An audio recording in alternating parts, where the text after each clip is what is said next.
આ ward number 13 આવતો વિસ્તાર છે, જે કહેવામાં આવે ગાયકવાડે જે કૃત્રિમ તલાવ આપ્યું છે. તમે જોઈ શકો છો મારી બાજુમાં પ્યોર બ્લોકો છે, જે અત્યારે મેં આરટીઆઈ કરીને માહિતી માંગેલી કે 10 કરોડ રૂપિયા ખર્ચી અને પ્યોર બ્લોક નાખવામાં આવેલા છે.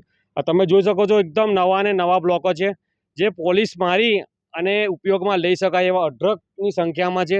જ્યારે કાલે વિજિલન્સ તપાસ આપેલી અગાઉ, કાલે વોર્ડમાં તપાસ કરવા ગયો ત્યારે બેનને પૂછવામાં આવ્યું તો બેનો કહે છે વિજિલન્સ મને આપી દે ખાલી મૂકવા માટે. તો હું કીધું બેન વિજિલન્સ તપાસ કરવા માટે છે, નથી કંઈ મૂકવા માટે.